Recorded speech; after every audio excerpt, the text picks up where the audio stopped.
اور اس میں بھی ذرا غور کیجیے، خاص طور پر طلباء کو یہ علمی نقطہ بڑا مزہ دے گا، اور باقیوں کو بھی انشاءاللہ آسان انداز میں سمجھاؤں گا۔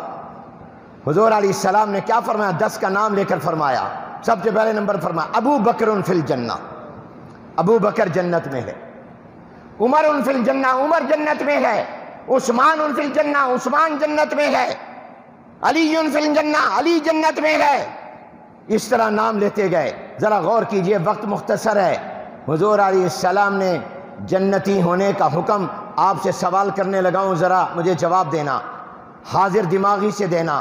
حضور نے یہ حکم، یہ خوشخبری جنتی ہونے کی ذات کے حوالے سے دی یا کسی وصف کے اعتبار سے دی؟ جواب دو، غلط۔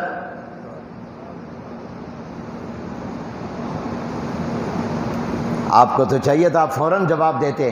حضور نے یہ خوشخبری اور بشارت ذات کے اعتبار سے دی ہے، کسی صفت اور وصف کے اعتبار سے نہیں دی۔ آپ کو یہ بات سمجھاتا ہوں،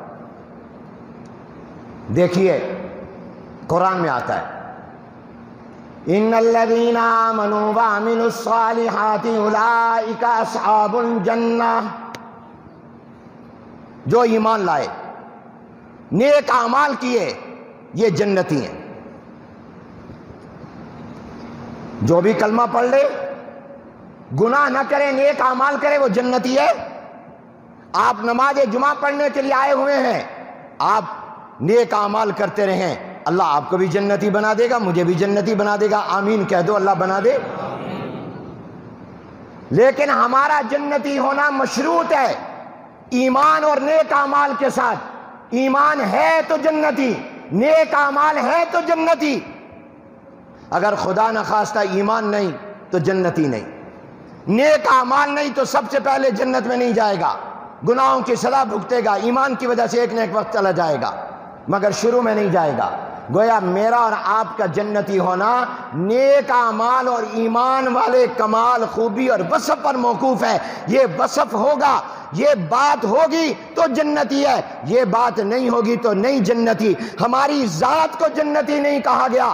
اب سمجھو، مجھے اور آپ کو تو جنت ملے گی اعمال پر، وصف کے اوپر، ایمان اور نیک اعمال پر، مگر حضور نے 10 کا نام لے کر کہا ان کی تو ذات ہی جنتی ہے۔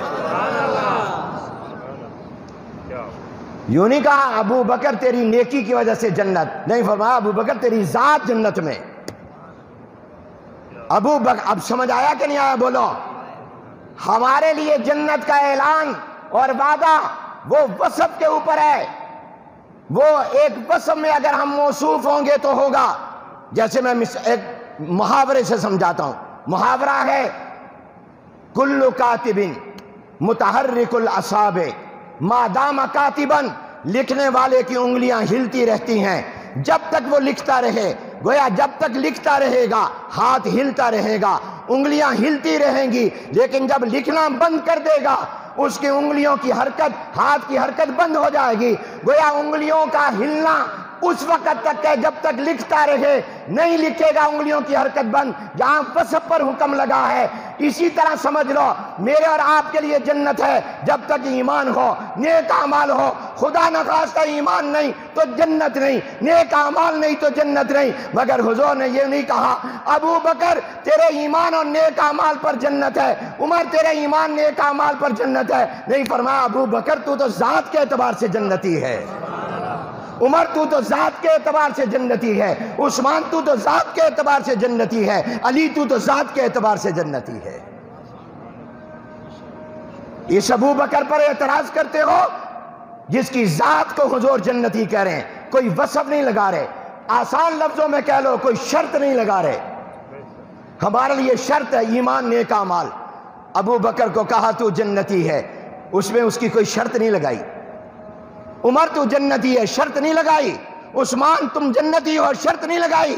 علی المرتضی تم جنتی ہو، شرط نہیں لگائی۔ ابو عبیدہ بن جراح رضی اللہ تعالیٰ جنتی ہو، شرط نہیں لگائی۔ کوئی جنتی نہیں لگائی، شرط نہیں لگائی ذات پر۔ کیوں؟ اللہ کو ان کے ایمان پر اور ان کے نیک اعمال پر تو اتنا اعتماد ہے کہ اب یہ زیر بحث ہی نہیں۔ اور حضور علیہ السلام کو اپنے ان کے ایمان پر، نیک اعمال پر اتنا اعتماد ہے کہ اس کے ذکر کی ضرورت ہی نہیں سمجھی، فرمایا یہ تو ذات جنت میں ہے، یہ مقام ہے ان کا۔